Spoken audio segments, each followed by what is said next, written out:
Yo, what is good? Welcome back to the TotalSport YouTube channel. It's your boy Hassan Karim here, back with another video, and we're on that first time finish hype. We're here to talk about a Brazilian legend. It is no other than this very man here. Before we get into today's video, make sure you hit that subscribe button, smash the like button, drop a comment. Just make sure it's not a Bruno Fernandes joke. I'm bored of the comparisons, guys. Come on.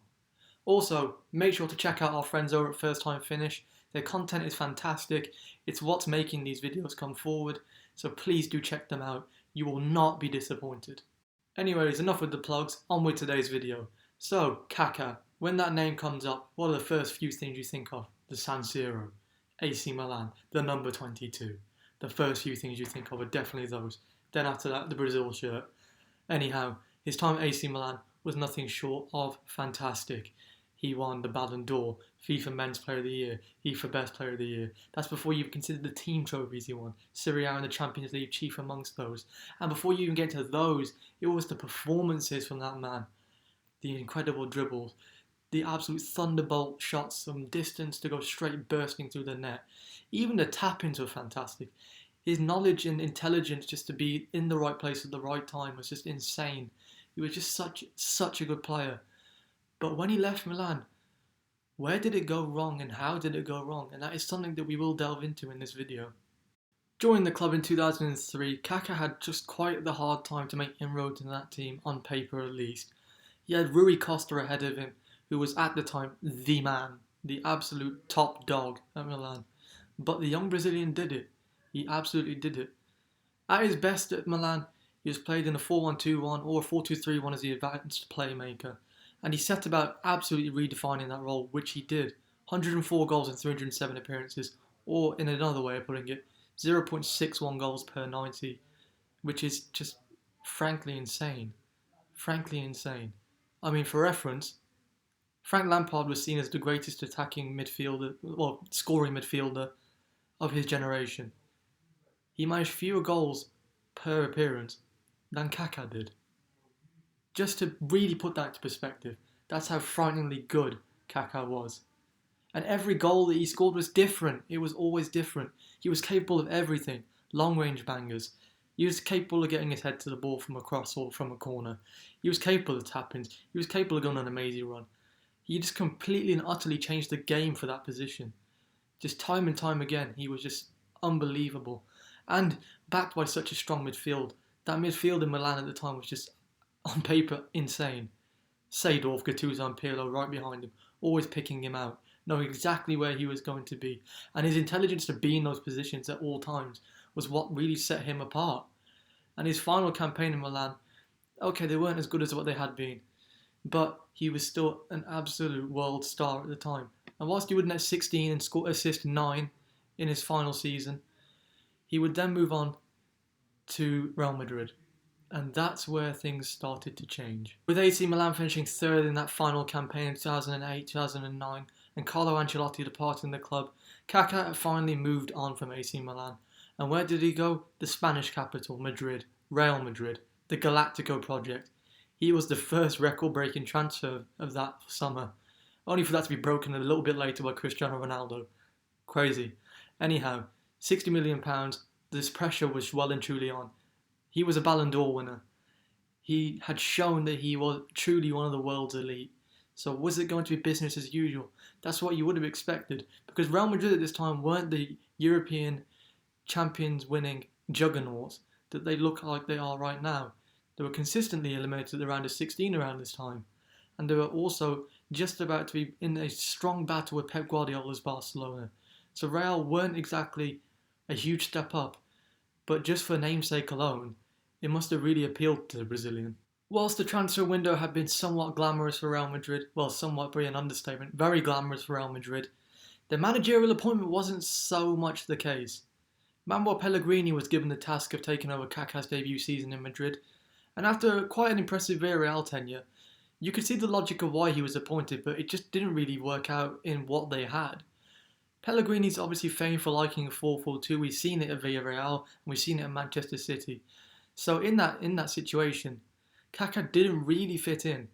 He didn't really play that kind of role in a deeper midfield.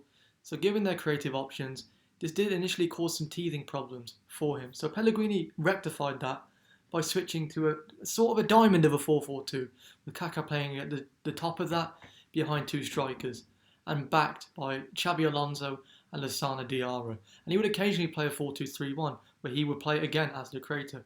With 8 goals and 7 assists in his first campaign, it was a pretty good return. It wasn't too bad, but it was mortal for Kaka. Not something that you'd expect from him considering his numbers in previous seasons. It wasn't a major regression, but it was somewhat of a letdown. And whilst Real would come to 96 points by the end of the campaign, it wasn't enough. And Manuel Pellegrini was given his P45, and in came Jose Mourinho. The year 2010 would prove to be the year from hell for Kaka. Not only would he suffer a severe career-altering knee injury at the World Cup that would see him on the shelf for 4 months, but he would also see his position at the club begin to change. As a result of the fact that he was on the shelf for 4 months, Jose Mourinho was left with little choice but to bring in reinforcements. And such, he brought in Angel Di Maria and a bright young star in Mesut Ozil, who, remember, was absolutely fantastic at the 2010 World Cup, probably one of the brightest young stars on the planet at the time. So Kaka's place in the pecking order had slipped just a little bit already. As a result of his knee injury, he was also not quite the same player that he was. He wasn't able to rely on those incredible jinking runs, those bursts of pace. Just all of it changed. He wasn't quite the same man that we used to see at AC Milan. When whilst Jose Mourinho finished second in that season, the following campaign, whilst it would be more of the same for Kaka, would be a success for Madrid as they would romp to the league title. However, Kaka would still struggle to break into the side. Whilst he would put up 5 goals and would register 10 assists in 27 league outings, his younger, more versatile colleague in Mesut Ozil would register 9 assists more than the Brazilian, as well as scoring 4 times. Ozil could play in more positions, which ultimately saw his preferential treatment from Jose Mourinho in the team.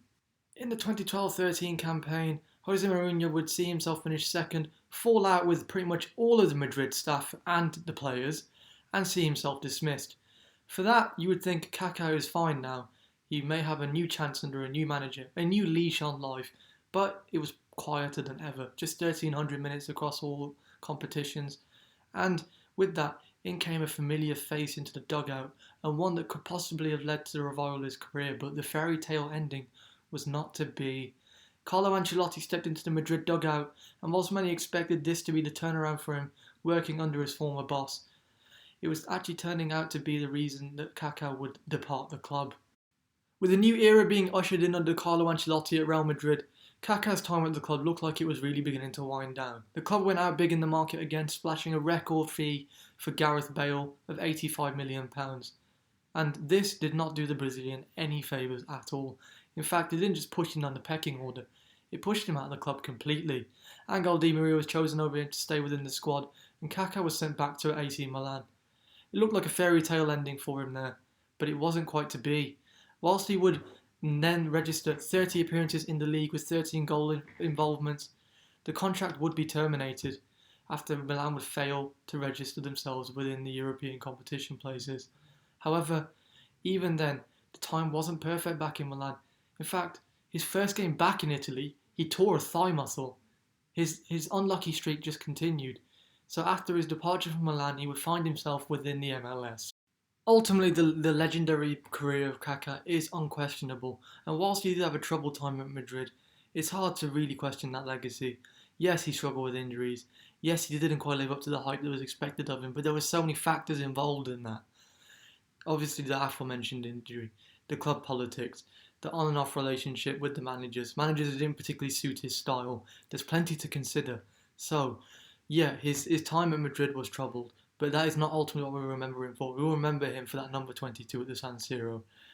The black and red, the goals, the brilliance. That's what we'll remember Kaka for, not that troubled legacy at Real Madrid.